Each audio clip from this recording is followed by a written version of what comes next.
You're listening to For the Record with Tess Hurd.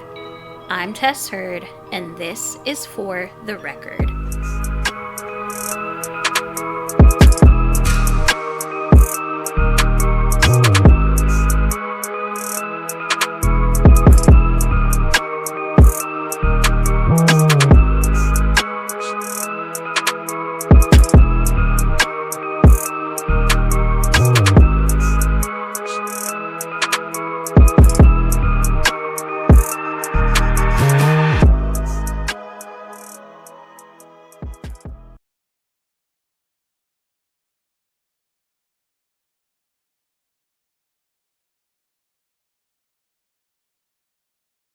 Hello, everyone, and welcome back to another episode of For the Record with Tess Hurd. I'm Tess Hurd, and this is For the Record. So, this is part 2 of the Gypsy Rose and Dee Dee Blanchard case. So, if you missed last week's episode, here's kind of a quick recap. Gypsy was being poisoned by her mother, Dee Dee. Dee Dee had convinced doctor after doctor after doctor that Gypsy had a plethora of medical conditions ranging from leukemia to muscular dystrophy to epilepsy, asthma, that's a really hard word for me, bowel degeneration, and paralysis. Dee Dee was also able to really make this happen by claiming that Gypsy's medical records were lost in Hurricane Katrina. Now, I don't know exactly how medical records were kept back then, but I know that now they're pretty much all digital. So, I don't know if maybe this was before they started digitalizing medical records, but I would think that there would be some sort of something that these other doctors could have pulled from other hospitals if they were really, concerned about it. If the doctors did start to question what Dee Dee was telling them, she would immediately throw a fit, take Gypsy, and find somebody else who would listen to her. And a few of the doctors did ask questions, and they were concerned for Gypsy. They said that Dee Dee wasn't a good historian, that Gypsy's symptoms and everything just didn't add up to what was being presented to them, and it was just a mess. Dee Dee was also lying to Gypsy about her own age. And that just kind of really blows my mind. How can you lie to your child about their own age? I tried to convince my mother to tell me that I was older than what I was because I've always felt like I was older than what I am. So Gypsy didn't even know how old she truly was. She thought that she was, this poor 15, 16-year-old girl, when in actuality, at this point in time, Gypsy was 18, 19, 20, and Gypsy didn't even know about it.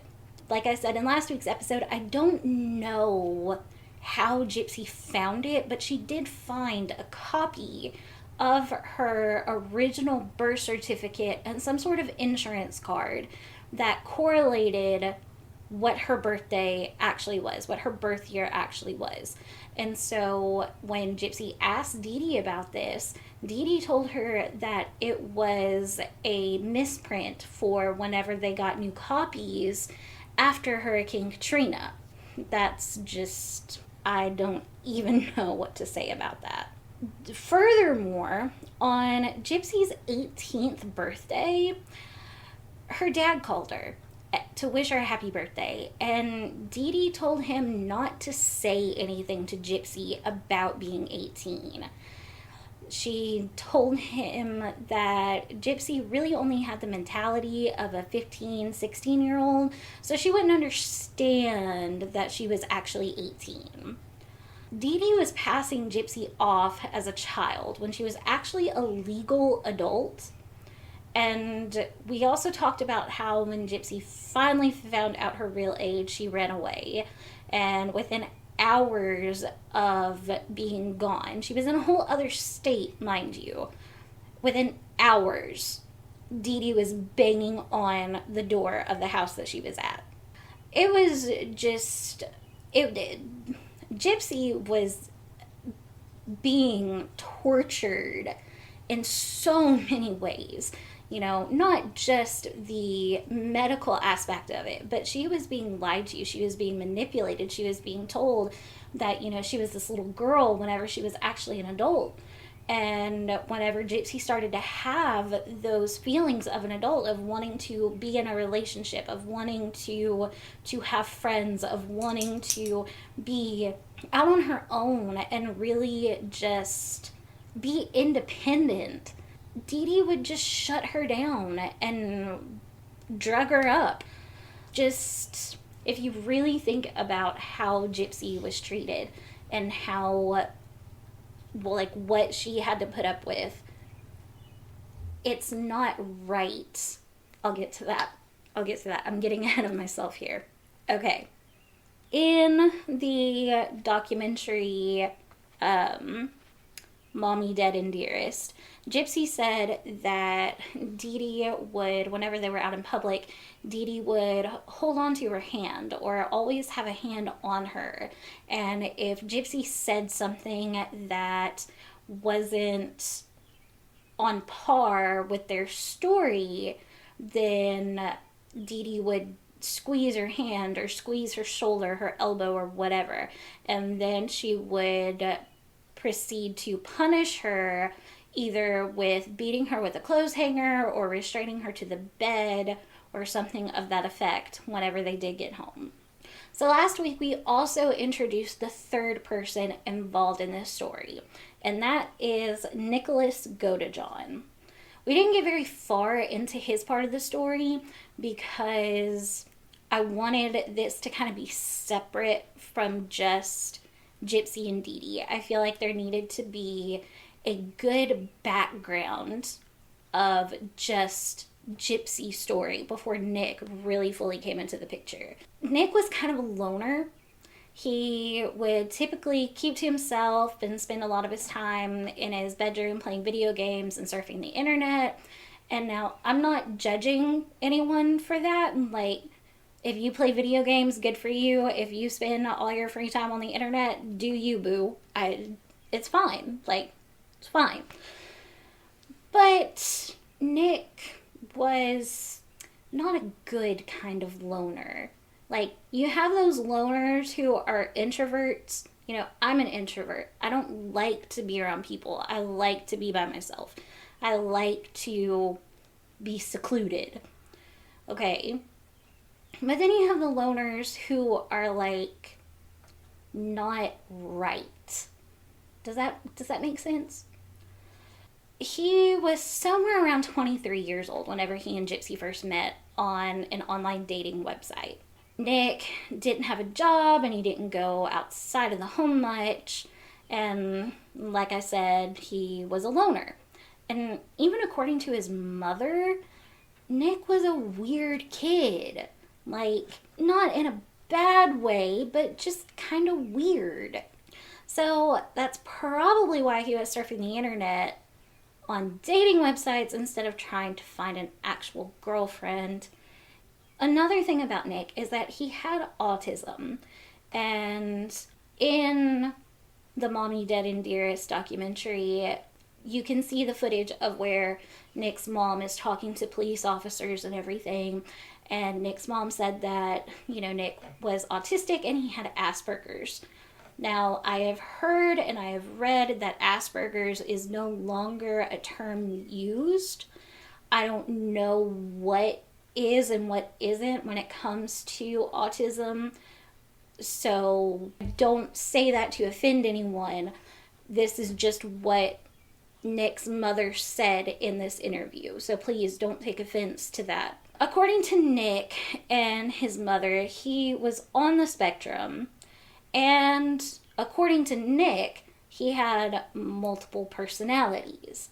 And last week we talked about how Nick said that he was actually a 500-year-old vampire named Victor. So, kind of bringing back those multiple personalities there. He had not been officially diagnosed with multiple personality disorder or anything of the such.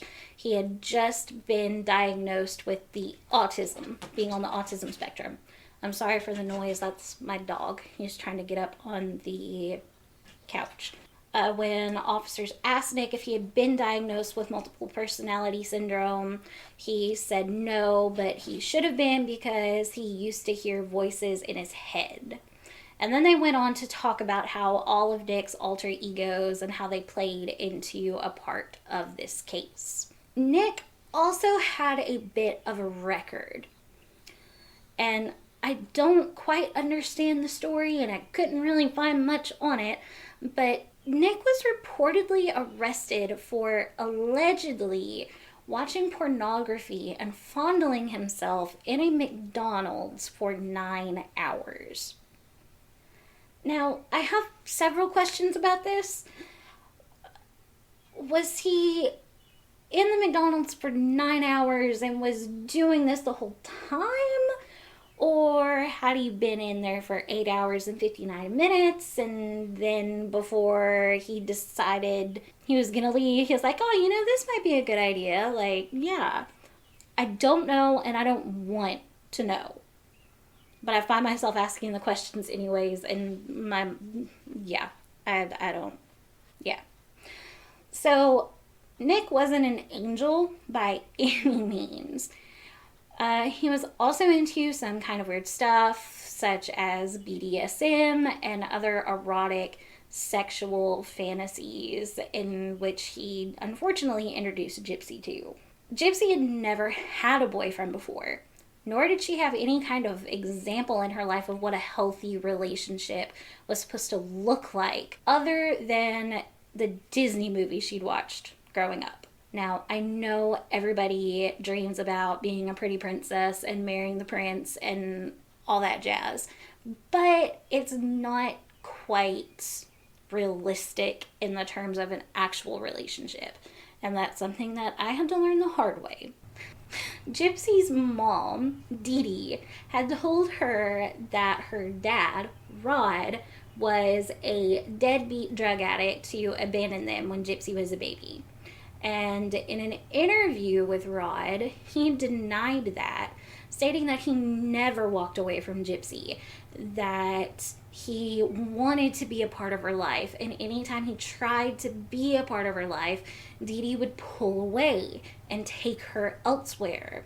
While he did say he divorced Dee Dee because he wasn't in love with her, he always loved his little girl, and he regrets not trying harder to be there for her and be a part of her life.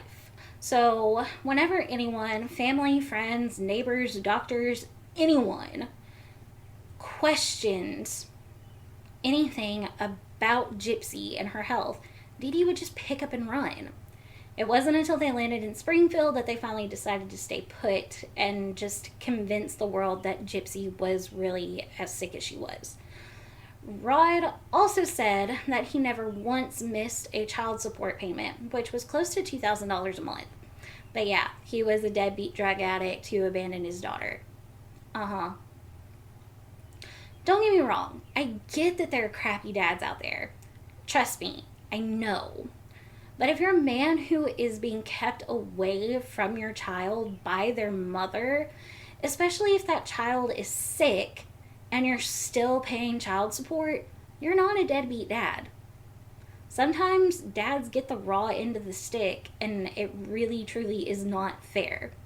I am a dadvocate, to say the least. So, to get back on track here, Gypsy didn't know what a healthy relationship looked like. She didn't understand that being in love and having butterflies weren't the same thing. Yeah, this was her first boyfriend, but this had to be the worst person she could have wound up with as her first. And when their plan A of meeting at the movie theater didn't work out, they resorted to plan B, a plan that would end up in a bloodbath.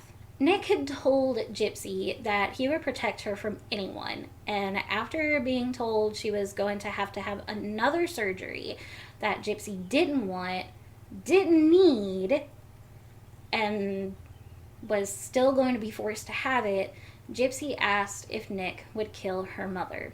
Nick said he couldn't do it, but if Gypsy asked his alter ego, Victor, that 500-year-old vampire who was evil, Victor would do it for her. So Gypsy asked Victor to kill her mother. That way she could finally be free from her mother's abuse. They then began to set their whole plan in motion. Nick would take the bus to Springfield, and Gypsy would have a knife, gloves, and duct tape waiting outside the front door for him. Gypsy would unlock the door and then go hide in the bathroom so she wouldn't hear anything. Nick sent a text to her when he got to her house, put on the gloves, picked up the knife and the tape, and made his way into what was supposed to be the Blanchards' fairy tale home, their happy ending. Dee Dee would soon find that her ending was far from a happy one. Nick went into the house, knife in hand, and made his way to where Dee Dee was sleeping. She woke up to the sound of footsteps, thinking Gypsy was out of her wheelchair again, but quickly realized it was not Gypsy in her room. Gypsy was in the bathroom, in the fetal position, with her hands over her ears, but she could still hear her mother's screams. Nick stabbed Dee Dee a total of 17 times, killing her and sadistically freeing Gypsy. After Nick had stabbed Dee Dee, he made Gypsy strip down naked, shave her entire body, and clean the drops of blood in the hallway that it came from a cut on his own hand. After Gypsy had done what Nick had told her, he proceeded to have sex with her in the next room, right across the hall from Dee Dee's dead body. Gypsy had said that in their initial plan, Nick wanted to kill and rape Dee Dee, but Gypsy wasn't going to let that happen. So initially, Gypsy agreed that if he killed Dee Dee, then he could rape her. Nick agreed to that, and according to Gypsy, Nick began to get more violent with her than what she was expecting. I don't think that she was thinking that he would actually attack her. Gypsy told him to stop whenever he started to get violent, and he didn't. And so even though Gypsy had said that he could do this, the fact is that whenever she said stop, he didn't. And this consensual rape turned into actual rape. So Nick began packing clothes for Gypsy afterwards. He wanted her to wear what he picked out for her, and she didn't object. I think that she was so used to being told what to do, what to wear, how to look, how to act, that she just kind of went with it. She didn't fight it. She didn't think, no, like, I want to choose what I wear. I think that it was just it was a sucky situation for her all the way around. So they snuck away from the house and went to the hotel where Nick had gotten a room after arriving in Springfield. There are some questionable videos that Gypsy took in the hotel room. In one particular is one of her filming Nick, who was eating a brownie. She's laughing and giggling uncontrollably, saying, "You're eating a brownie now, but soon you'll be eating me." When asked about this video, Gypsy said that she was on a high dose of Xanax at the time and really didn't know what was real and what wasn't real. And by the look of Gypsy in that video, I absolutely can believe that she was not of sound mind.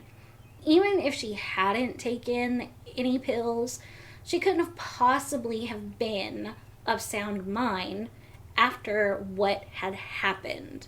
So the next morning, Gypsy and Nick went to the bus station and bought 2 tickets back to Big Bend, Wisconsin, where he lived with his mother and stepfather. Nick had told his mom that Gypsy's mom had kicked her out and she was living in a woman's shelter, and asked if he could come live with them. Nick's mom agreed, and that's where she thought her son was going, but he was actually there to kill Dee Dee. When Nick and Gypsy arrived in Big Bend, Nick's mom picked them up from the bus station, and they seemed to have a pleasant conversation on the way back to the house. When they got home, Nick's stepfather did say that he was kind of weirded out by Gypsy because she was wearing a wig, which, I mean, come on, that's ridiculous. Have you never seen anyone wear a wig before? After being at Nick's home for a while, Gypsy started thinking that someone should let someone know that her mother was dead. She didn't want Dee Dee left in the house to rot, so they did the only logical thing they could do. Post it on Facebook, of course! Dee Dee and Gypsy shared a joint account where they would post updates on Gypsy's health, and also where they were able to suck sympathy for money out of people. So to Gypsy, this was the perfect place for them to make it known that Dee Dee was dead and Gypsy was gone. I try to keep my vocabulary pretty clean, so these are going to be PG-13 rated quotes rather than the R-rated words that were posted. But they said in the posts that B is dead, and another that said, I effing slashed that fat pig and raped her innocent daughter. Her screams were so effing loud. Friends and neighbors immediately took notice of the post and were worried sick. They were commenting on the post, asking if everything was all right, what was going on, saying that, they think that they'd gotten hacked. And some of the neighbors even went over to the house and knocked on the door. When no one answered the door, they called the police to do a welfare check on the family. When police arrived at the Springfield home, no one could have expected what they found. The body of Dee Dee Blanchard was strewn over her bed, covered in stab wounds. Gypsy's wheelchair was left sitting in the bathroom, but there was no sign of Gypsy. The neighbors told police that Gypsy was chronically ill and was paralyzed. She needed medical assistance and didn't just get up from her wheelchair and walk out of the house on her own accord. Oh, but little did they know. Because Nick and Gypsy posted the Facebook statuses from a home computer with Wi-Fi, authorities were quickly able to track down the IP address and find out where the post had come from. It would take only 4 days from the murder to the arrest of Gypsy and Nick. When police arrived at the Go to John home, they were shocked by what they found. Gypsy, who they believed to be in danger, sick, and unable to walk, walked out of the house with Nick, had the entire nation in disbelief. As news broke across the country, people began to think that Gypsy was in on it all along, that she was also partaking in faking her illnesses for the financial benefit her and Dee Dee were getting. In an interview with Dr. Phil, Gypsy said that she didn't know she was being used as a cash cow and would have never agreed to fake an illness in order to receive money or sympathy of any kind from anyone. When the two were first brought in to be questioned by the police, Gypsy tried to say that she didn't know her mother was dead and didn't have anything to do with it. That didn't last very long, though, and she did admit that she knew her mother had been killed, and while she didn't do anything to her mother in terms of the murder, she was a partner in planning it. Nick was very open and honest about what he had done, but he said that he would have never have killed anyone if Gypsy hadn't have asked him to, or asked Victor, I should say, since it was Victor who killed Dee Dee. Initially, both Gypsy and Nick were being charged with first-degree murder, and they both were facing the possibility of life in prison or even the death penalty. But as time went on and Gypsy's legal team began to hear the truth about what happened with her, they worked tirelessly to try and get her some sort of plea deal. While not everyone believed that Gypsy was as innocent as she said, some people, like myself, have vowed to take her side and refuse to believe that she could have done any of this if it hadn't have been for Dee Dee's abuse. Rod and his wife have stood by Gypsy's side since the moment they got the call from her that she had been arrested. Rod said that he knew Dee Dee had told him she was sick, but he had no idea that she had taken it this far. He also said that he knew Gypsy wasn't as sick as Dee Dee had made her out to be, and if he had known anything, he would have gone and gotten her and brought her to live with him. In the end, Gypsy was able to get a plea deal, pleading guilty to second-degree murder and only receiving 10 years in prison. Unlike most people who go to prison, though, Gypsy began to thrive. She was able to start gaining weight, her hair began to grow, and she was finally able to have her feeding tube removed. She was taken off her medication. She was being treated to heal her body. She was able to get in a routine that didn't revolve around medicine and lies and manipulation. Gypsy is set to be released from prison in 2024. As for Nick, he was also charged with first-degree murder and was sentenced to life in prison without the possibility of parole, plus 25 years. He and Gypsy did not continue their relationship after being arrested. I want to talk a little bit about my thoughts and feelings on Gypsy's time in prison. I don't think that Gypsy should have gone to prison at all. They offered her a plea deal so that she wouldn't have to face trial. She didn't want to have to face trial. So the plea deal was to avoid trial, pretty much. But even still, Gypsy was already in a prison in her mother's home.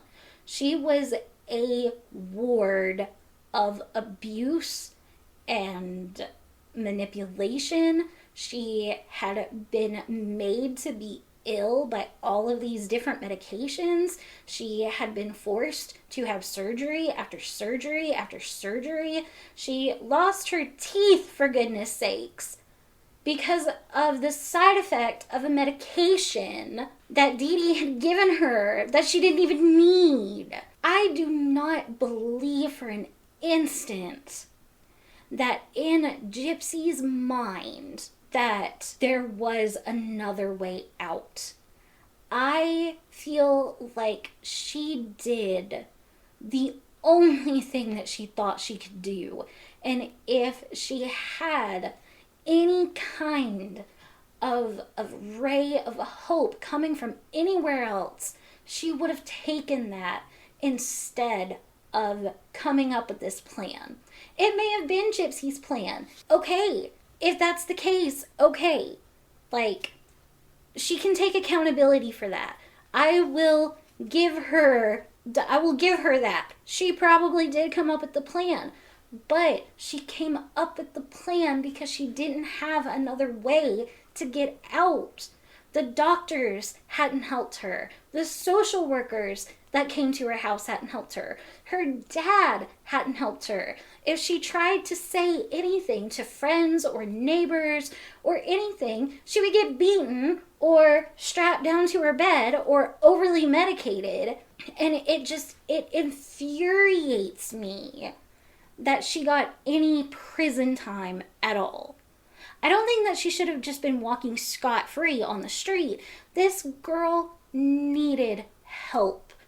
She needed help. She needed to be in a place where she could heal physically, mentally, and emotionally. She should have been put in some sort of hospital setting, some sort of rehab setting, some sort of something that could have diligently worked with her, worked through everything she had been through, worked through why she had why she had come up with this plan to kill Dee Dee, why she let this random stranger on the internet come and do the job, why the work through the emotions of that, work through the scars of that, work through the wounds of that, because that's something that you're not just gonna get over.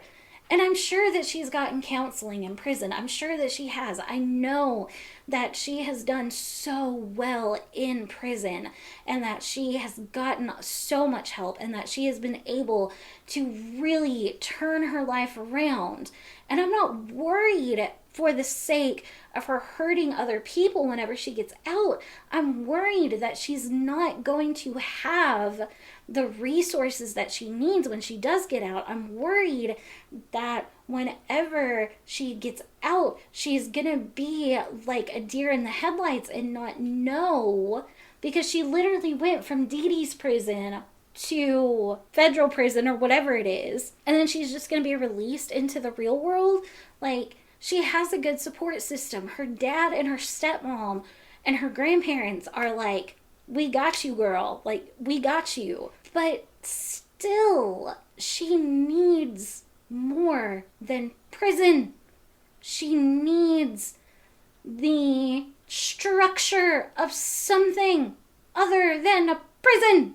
As for Nick, I feel like Nick knew what he was doing. He knew what was being asked of him, and he very easily could have said no. Like, that's crossing a line. We'll find another way to get you out. I don't think that his autism should be used as an excuse for him to get off of anything, and I don't think that it was.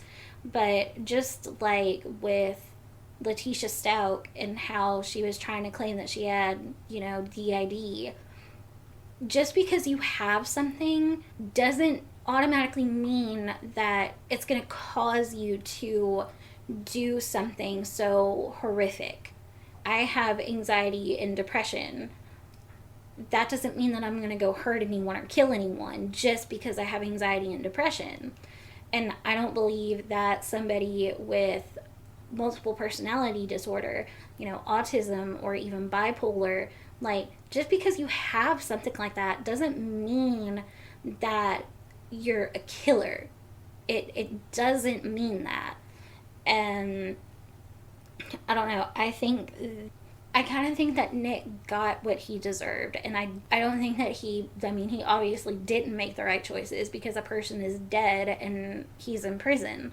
So I really don't believe that he didn't make the right choices. And he could have gone to his parents. He could have gone to his mom and said, Mom, my girlfriend, her mom is abusing her. She doesn't know how to get out of this. Please help us, help her. But he didn't do that. Maybe Gypsy told him not to. Maybe she didn't want him to tell anyone. Maybe she just thought that she couldn't trust anyone. And I understand that, because I wouldn't trust anyone either.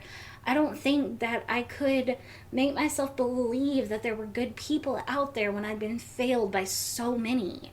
So when it comes to Gypsy, I think that it's horrible that she's had to spend any time in prison. I think that Nick deserves to be where he is. And I don't know, I think that it's a tragic case. And it's a story that it's awful just simply because of how badly Gypsy was failed. And it's not fair that she had to go through what she went through and is now having to pay the repercussions for what she did to, I think, survive. But that's just me. I know that there are a lot of other people who have a lot of other feelings and opinions, and that's fine. This is just my opinion on it. That's going to be the case of Gypsy Rose and Dee Dee Blanchard and Nicholas Godejohn. Thank you guys so much for listening. Thank you for subscribing and downloading and following us on Facebook and everything else.